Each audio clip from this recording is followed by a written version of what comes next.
जय हिंद। नमस्कार दोस्तों। आज हम लोग चर्चा करेंगे कि सिविल सर्विसेज में आने से, आईएएस में विशेषकर आने से लाइफ में किस तरह का परिवर्तन आता है, और विशेषकर मैं अपनी ज़िंदगी और अपने अनुभवों के आधार पर आपको प्रैक्टिकल एस्पेक्ट बताने की कोशिश करूंगा, जिससे आप कुछ सहजता के साथ इस दिशा में आगे बढ़ सकें। यही हमारी कोशिश होगी। दोस्तों, जहाँ तक मैं देखता हूँ कि आज भी हमारे देश की बहुत बड़ी आबादी या तो गरीब है, या लोअर मिडिल क्लास है, या मिडिल क्लास है। इन सबका सपना होता है कि ज़िंदगी में कुछ बड़ा अचीव करें, ज़िंदगी में कुछ बड़े मुकाम को हासिल करें और उनकी ज़िंदगी में परिवर्तन आए, कुछ अच्छे चेंजेस आएँ, कुछ अच्छा कर सकें, एक सामाजिक सम्मान उनका बढ़े और जीवन में एक नई ऊंचाई को प्राप्त कर सकें। इस तरह की सोच हमारे लोअर मिडिल क्लास या गरीब वर्ग के लोगों में विशेष रूप से एक आकांक्षा के रूप में रहती है। और भारत का मिडिल क्लास एक विशेष आकांक्षी मिडिल क्लास है, जिसके दम पर बहुत तेज़ी से भारत भी आगे बढ़ रहा है और हम लोग ग्लोबल पावर बनने की दिशा में लगातार अग्रसर होते जा रहे हैं। दोस्तों, मिडिल क्लास में, लोअर मिडिल क्लास में एक बच्चा पैदा होता है, एक टीनेजर होता है, एक युवा होता है। वो सोचता है कि उसके ज़िंदगी में परिवर्तन आए। वो पड़ोसी के, अड़ोस के, पड़ोस के, मोहल्ले के घरों में कार आते हुए देखकर, बड़ी बाइक आते हुए देखकर, कभी एलईडी आते हुए देखकर, कभी लैपटॉप आते हुए देखकर उसके मन में कई तरह की आकांक्षाएं आती हैं कि वो भी अपने माता पिता को सुविधा दिला सके, वो भी अपने भाई बहन को सुविधा दिला सके, वो खुद भी अनेक प्रकार की सुविधाओं को प्राप्त कर सके। इस तरह की एक सामान्य फिजिकल जो एस्पिरेशन है, वो एस्पिरेशन निश्चित रूप से लोअर मिडिल क्लास में बहुत बड़े स्केल पे रहती है और एक इस तरह की स्वाभाविक आकांक्षा देश को आगे बढ़ाने के लिए भी मैं अच्छा भी मानता हूँ। दोस्तों, इस तरह के आकांक्षाओं में जब एक मिडिल क्लास का टीनेजर, एक स्टूडेंट, एक यूथ जब उलझा रहता है तो उसको लगता है कि मेरे पास आगे बढ़ने का क्या रास्ता है। कई बार वो सोचता है मैं कुछ बिजनेस कर लूँ, कई बार वो सोचता है मैं क्रेशर चला लूँ, कई बार वो सोचता है मैं पेट्रोल पंप चला लूँ, कई बार वो सोचता है मैं राइस मिल खोल लूँ। लेकिन इन सारी चीज़ों को करने के लिए, कई बार कोई सोचता है मैं पॉलिटिक्स कर लूँ। इन सारी चीज़ों को करने के लिए आपको बिजनेस में जाएंगे तो पैसे की ज़रूरत पड़ती है, पॉलिटिक्स में जाएंगे तो एक आइडेंटिटी की, एक विशेष नाम की ज़रूरत कहीं ना कहीं पड़ती है। तो इन सब कारणों से वो इंस्पिरेशन आप बिजनेस के थ्रू, पॉलिटिक्स के थ्रू, एंटरप्रेन्योरशिप के थ्रू आसानी से प्राप्त करने में कई बार दिक्कतें होती हैं। इस दृष्टिकोण से मैं आपको बोलना चाहूँगा कि आज भी भारत देश में शिक्षा वो माध्यम है जिसमें एक गरीब से गरीब व्यक्ति भी, एक मिडिल क्लास का टीनेजर भी, एक लोअर मिडिल क्लास का युवा भी सिविल सर्विसेज या किसी बड़े करियर ऑप्शन की ओर टारगेट कर सकता है शिक्षा के माध्यम से, आईआईटी में या सिविल सर्विसेज में या मेडिकल में, और अपनी ज़िंदगी में बड़ा परिवर्तन ला सकता है। इस बात को मैं दृढ़ रूप से स्वीकार करता हूँ, संकल्पित भाव के साथ आपको कहना चाहता हूँ। दोस्तों, भारत में डेमोक्रेसी है, लोकतंत्र है, और ये लोकतंत्र अगर जिंदा नहीं रहता तो गरीब वर्ग के, लोअर मिडिल क्लास के युवाओं को ये अवसर शायद नहीं मिल पाता। लेकिन भारत में लोकतंत्र जिंदा है, इस बात का एक सबसे बड़ा प्रमाण यूपीएससी को भी मैं मानता हूं, जिसमें आप 75 रुपये 100 रुपये का हम लोग फॉर्म भरते थे और आईएएस बन सकते हो। आप 75 रुपये 100 रुपये का फॉर्म भर के आईएएस बन सकते हो। ये एक सफल और सजग और जिंदा लोकतंत्र में ही हो सकता है, और भारत के लोकतंत्र का एक बहुत बड़ा प्रमाण मैं यूपीएससी को मानता हूँ। तो मैं यही कहना चाहूँगा कि एक सामान्य वर्ग का युवा और टीनेजर विद्यार्थी जब जीवन में आगे बढ़ना चाहता है तो शिक्षा एक बड़ा माध्यम होता है और सिविल सर्विसेज एक बड़े प्लेटफॉर्म बनकर उभर कर सामने आता है। मैं अपनी ज़िंदगी की जहाँ तक बात करूँ तो मैंने कई वीडियोस में शेयर भी पहले किए हैं, अलग अलग प्लेटफॉर्म पे, अलग अलग मंच में, कई टेड टॉक में, कई जगह, कई लोगों को पता होगा। फिर भी मैं बताना चाहूँगा कि मैं छत्तीसगढ़ के रायगढ़ जिले के एक छोटे से गाँव में पैदा हुआ, वहाँ पला बढ़ा। वहाँ पे जब मैं रहता था, जब 8 साल का था तो मेरे पिताजी का निधन हो गया था। मेरी जो माँ हैं वो 4वीं क्लास तक पढ़ी हुई हैं। मैं ऐसे स्कूलों में पढ़ाई किया हूँ, बिल्कुल सरकारी हिंदी मीडियम स्कूलों में, जहाँ पे 6वीं में ABCD पढ़ाई जाती थी। जहाँ पे हम लोग 6वीं से 8वीं जिस मिडिल स्कूल में पढ़ते थे वहाँ पे खपरेल की छत थी, और जैसे ही पानी गिरता था तो वहाँ पे पानी चूने लगता था और छुट्टी हो जाया करती थी। ना वहाँ पे टाट पट्टी था, ना वहाँ पे दरी थी, और ब्लैक बोर्ड भी काला वाला जिसको भिंगराज से मिटाना पड़ता था। इस तरह के सिचुएशन वाले स्कूल में मैंने मिडिल स्कूल पढ़ाई की, खपरेल वाले स्कूल में। लेकिन जब भी पानी गिरता था और छुट्टी हो जाती थी तो हमारी खुशी का कोई ठिकाना नहीं होता था। उस समय चपरासी प्यून भी नहीं होते थे स्कूल में, कक्षा नायक साला नायक के पास ही स्कूल की चाबी हुआ करती थी। और कई बार जब कम पानी गिरा रहता था तो हम लोगों का ग्रुप जाकर 2 घंटा पहले ही जाकर स्कूल में देखता था कि क्लासरूम भरे हैं या नहीं भरे हैं। नहीं भरे रहते थे तो सामने बोरिंग था, वहाँ पानी निकाल निकाल के क्लासरूम में डाल देते थे ताकि छुट्टी हो जाया करे। ये बहुत बड़ी खुशी की बात हुआ करती थी। लेकिन रियल पिक्चर, रियल एजुकेशन के मायने में जब हम बात करें तो मिडिल स्कूल इस तरह के एजुकेशनल बैकग्राउंड में मैंने प्राप्त किया। High school, higher secondary school भी सरकारी स्कूलों में ही मैंने पढ़ाई करी। जब मैं 12वीं क्लास में पढ़ता था तो ना तो वहाँ पे मैथ्स के लेक्चरर थे, न फिजिक्स के लेक्चरर थे, न केमिस्ट्री के लेक्चरर थे, न बायो के लेक्चरर थे, न हिंदी के लेक्चरर थे। केवल एक लेक्चरर थे अंग्रेजी के। और पूरे साल में जब हम लोग 12वीं क्लास में पढ़ते थे तब पूरे साल में मैथ्स की केवल 4 क्लास हुई थी। ऐसे स्कूलिंग बैकग्राउंड से मैं उठकर आया और चूंकि मन में संकल्प था, जब मैं छोटा था तभी से संकल्प आ गया था। जब पिताजी का निधन हुआ, वो एक सरकारी स्कूल में गुरुजी थे, टीचर थे, उनका निधन हुआ तो माँ का पेंशन बनवाने के लिए हम लोग रायगढ़ डिस्ट्रिक्ट हेडक्वार्टर जाया करते थे। और वहाँ पर डिस्ट्रिक्ट हेडक्वार्टर जब जाते थे तो BO office, block education officer का जो ऑफिस होता है, वहाँ पे जाते थे। लेकिन हमारा पेंशन का काम नहीं हो पा रहा था। एक दिन हम लोग कलेक्ट्रेट गए, माँ और मैं।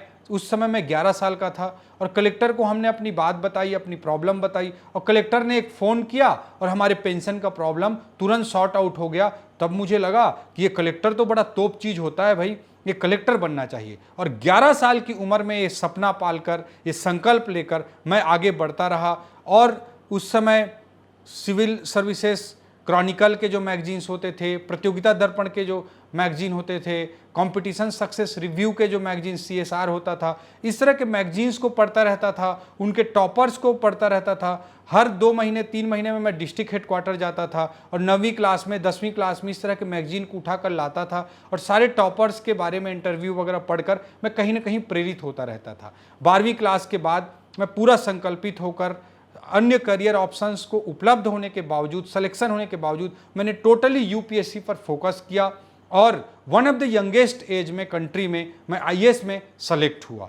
आईएएस में मैं जब सेलेक्ट हुआ, सारे संघर्षों के बाद दिल्ली में एस्बेस्टस की छत के नीचे रहना, दिल्ली में कब्रिस्तान के पास पटेल चेस्ट क्रिश्चियन कॉलोनी के हॉस्टल्स में रहना, इन सब सिचुएशंस का सामना करना पड़ता था। जब मैं फर्स्ट ईयर में था तो मसूरी ट्रेनिंग एकेडमी, लबासना, लाल बहादुर शास्त्री राष्ट्रीय प्रशासन अकादमी भी पहुंचा था। जब वहां पर मैं गया तो गार्ड ने मुझे घुसने से वहां पे मना कर दिया था।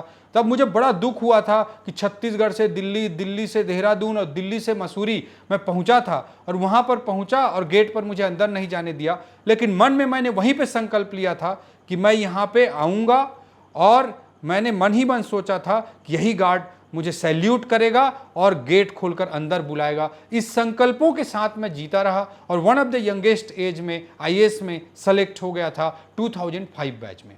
और 2005 बैच में मैं जैसे सेलेक्ट हुआ मुझे होम कार्डर छत्तीसगढ़ भी मिला और मैंने 13 साल तक आईएएस की नौकरी बड़ी शिद्दत से की।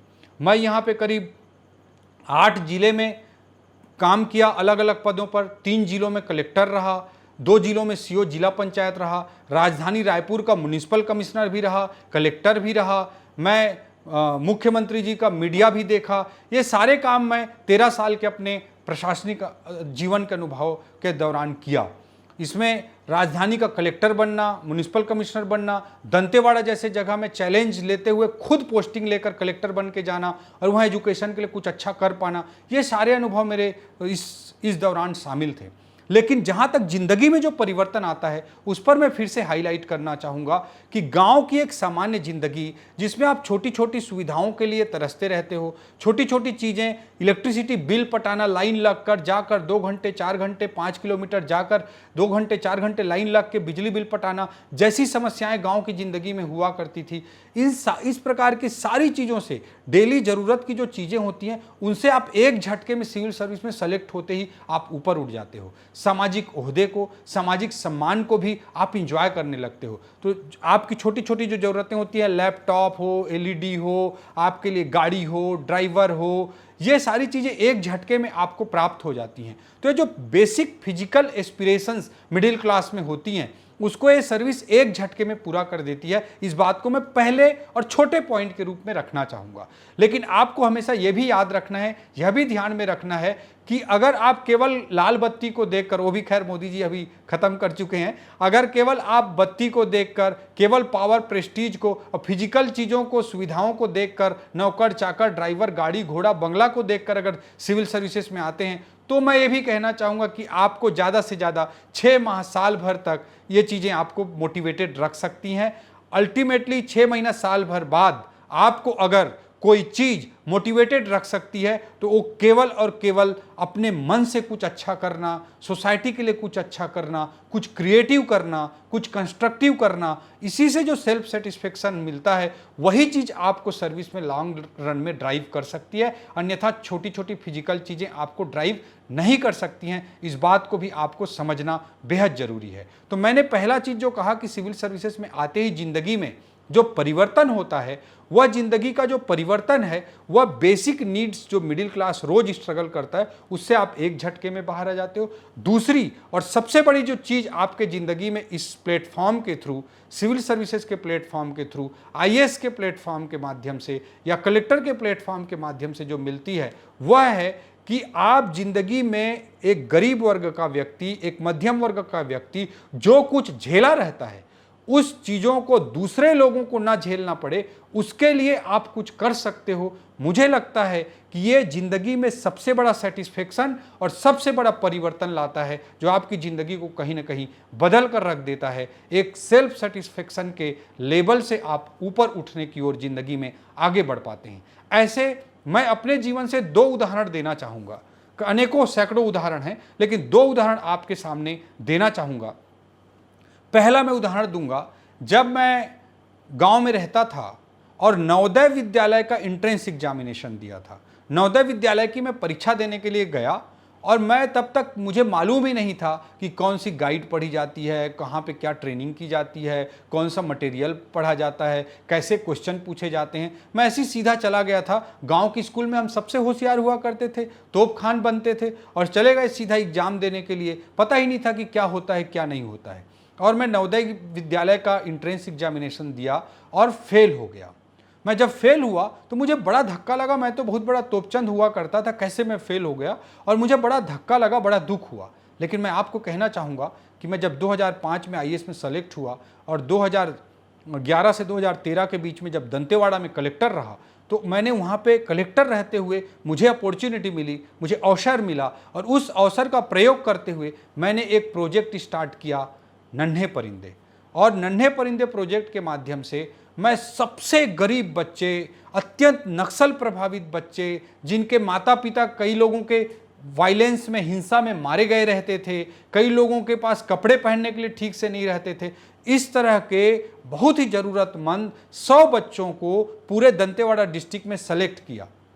और इन 100 बच्चों को 5वीं क्लास की रेगुलर क्लासेस चलाई गई बोर्डिंग फैसिलिटी के साथ। उनको जिला मुख्यालय में लाया गया, उनको हॉस्टल फैसिलिटी दी गई, बोर्डिंग फैसिलिटी दी गई, और उनको 5वीं क्लास की रेगुलर स्कूलिंग कराई गई। और साथ ही साथ उनको 1 साल तक नवोदय विद्यालय और सैनिक स्कूलों के लिए ट्रेनिंग भी दी गई, अच्छे डेडिकेटेड टीचर्स के माध्यम से, जिनको इसका अनुभव था। अच्छे स्टडी मटेरियल्स को यूज करते हुए इन 100 बच्चों को अच्छे से तैयार किया गया। आप भी मानेंगे कि जो बच्चा 5वीं क्लास में रह रहा हो, जो 9-10 साल का बच्चा हो, उसे अगर 1 साल तक ट्रेन किया जाए तो उसे दुनिया के पैमानों में कितना भी गधा या बैकवर्ड समझा जाता रहा हो, लेकिन 1 साल तक अगर उस फ्रेश माइंड को ट्रेंड किया जाए तो वो बहुत अच्छी प्रतिभा के रूप में सामने आ सकता है। ये मैं दृढ़ विश्वास करता हूं, और ऐसे अनेकों मेरे शैक्षणिक प्रयोगों से ये बात प्रमाणित भी हुआ है। तो नन्हे परिंदे में ही मैंने ये देखा कि वो बच्चे जिनके पास ठीक से कपड़ा पहनने के लिए नहीं होता था, वो बच्चे जिनके माता पिता कई लोगों के हिंसा में मारे गए रहते थे, ऐसे बच्चे भी 1 साल में ट्रेंड हो जाते हैं। और उन 100 में से 50 बच्चे, 60 बच्चे, 70 बच्चे, 80 बच्चे नवोदय विद्यालय सैनिक स्कूलों में प्रवेश कर पाते हैं। ये प्रोजेक्ट चलते हुए वहाँ करीब 7-8 साल हो चुके हैं और हर साल इस प्रोजेक्ट से नवोदय विद्यालय सैनिक स्कूलों के दरवाजे गरीब बच्चों के लिए, ज़रूरतमंद बच्चों के लिए खुलते हैं। तो जो मैं नवोदय विद्यालय में फेल हुआ था उसका बदला मैंने कलेक्टर बनकर दंतेवाड़ा में नन्हे परिंदे प्रोजेक्ट चलाकर सैकड़ों बच्चों, हजारों बच्चों को नवोदय सैनिक स्कूल में पहुंचाकर मैंने अपने ज़िंदगी के इस अभाव का बदला लिया। इसी तरह से मैं कहना चाहूँगा, जब मैं 12वीं क्लास पास हुआ था, तो जब 12वीं क्लास पास होकर मैं ग्रेजुएशन करने के लिए भिलाई आया था, तो मैं पूरी भिलाई में किताब दुकानें खोजा। यूपीएससी के लिए, आईएएस के लिए अगर मुझे 50 किताबों की ज़रूरत थी तो बड़ी मुश्किल से 4-5 किताबें मिल पाई।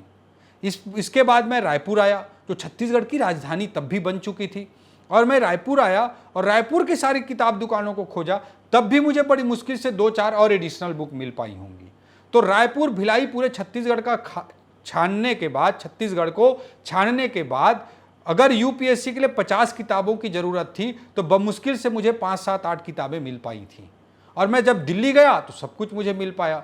तो मैंने ये फील किया कलेक्टर बनने के बाद, जब मैं रायपुर का कलेक्टर बना तो मुझे अपने उस अभाव की याद आई और उस अभाव का मैंने प्रतिशोध लेने का, रिवेंज लेने का, बदला लेने का निर्णय लिया और मैंने नालंदा परिसर नाम से एक प्रोजेक्ट यहाँ पे स्टार्ट किया।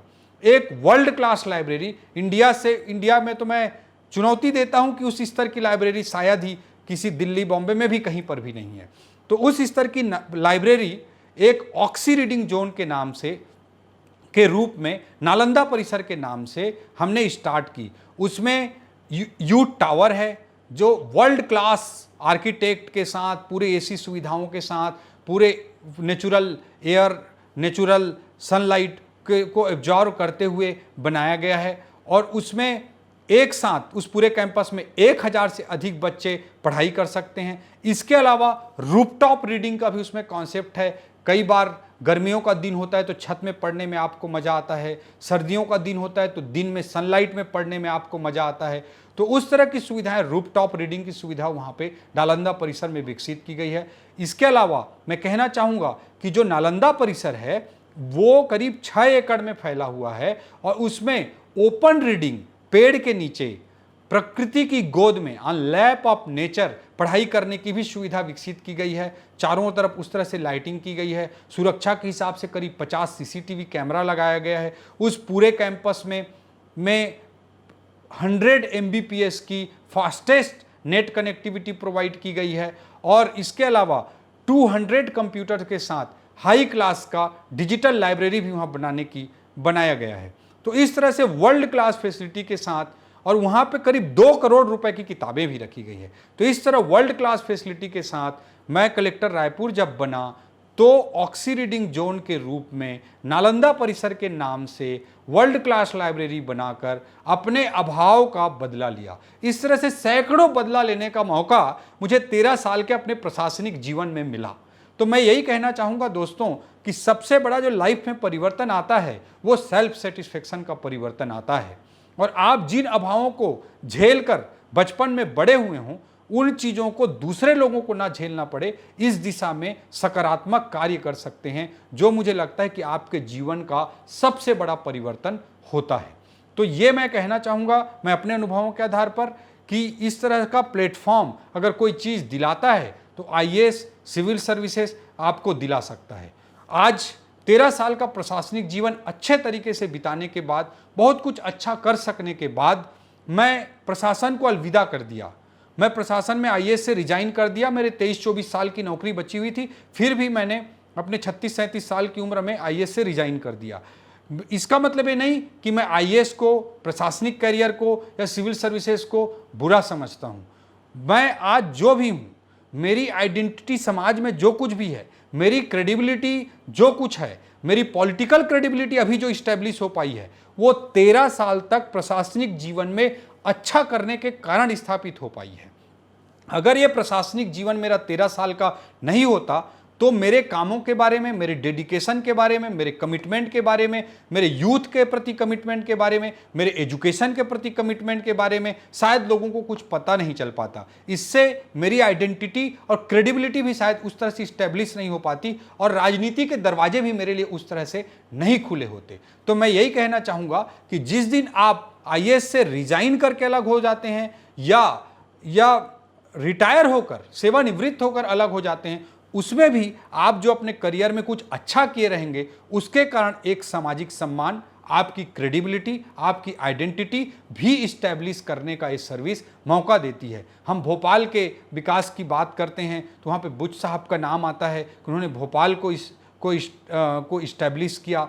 हम नागपुर शहर के बात करते हैं तो वहाँ चंद्रशेखर जी का नाम आता है। हम इसी तरह से जितने भी बड़े प्रयोग हुए हैं, बड़े प्रशासनिक प्रयोग हुए हैं, अगर आप कुछ अच्छा कर पाते हैं तो आपको लंबे समय तक लोगों के दिलों में याद किया जाता है, लोगों के दिलों में आप राज करते हैं। ये मुझे लगता है कि जीवन का और भी एक बड़ा परिवर्तन है। और अगर आप किसी दूसरे क्षेत्र में भी जाते हैं तो उस प्रशासनिक जीवन के दौरान किए गए आपके अच्छे कार्य आपकी क्रेडिबिलिटी को इस्टेब्लिश करने के लिए बेहद सहायक होते हैं, जो आपके लिए जिंदगी में और बड़ी सफलताओं के भी द्वार खोलते हैं। तो मैं यही कहना चाहूँगा कि ये सर्विस काफ़ी अच्छा मौका देती है और जो युवा साथी इसकी तैयारी कर रहे हैं उनके लिए एक बहुत बड़ा प्लेटफॉर्म है। और इस प्लेटफॉर्म को अचीव करने के बाद आप कुछ अच्छा सकारात्मक करें, उसी से आपको जीवन की प्रासंगिकता, सर्विस का रिलेवेंस समझ में आएगा और आपको लाइफ में बेटर सेटिस्फेक्शन मिल सकेगा। ये बात हमें हमेशा ध्यान रखनी चाहिए। अंत में कोरोना का समय चल रहा है, पूरी मानवता, पूरा विश्व, पूरा भारत कोरोना के खिलाफ लड़ रहा है। आज हमारे प्रधानमंत्री मोदी जी के नेतृत्व में हम सब लोग एक सिपाही, एक वॉरियर की तरह इस कोरोना के खिलाफ लड़ाई लड़ें। और निश्चित रूप से मैं सबको शुभकामना देता हूं कि आप सब लोग हेल्दी रहें और अच्छे से सिविल सर्विसेज में भी इस लॉकडाउन के पीरियड का अच्छे से उपयोग करें। ऐसी चीज़ों में उपयोग करें जो सामान्य रूटीन लाइफ में, रूटीन प्रिपरेशन के दौरान जब एग्जाम दर एग्जाम होता रहता है तो जो नहीं कर पाते, उन सब चीज़ों को भी अभी करने का एक मौका है। और अपनी तैयारी को एक पैना धार दें, एक ज़बरदस्त तैयारी के साथ आगे के लिए मैदान में उतरें। छुट्टी जब भी होती है तो छुट्टी तो उन लोगों के लिए होती है जो कंपटीशन की रेस में नहीं होते हैं।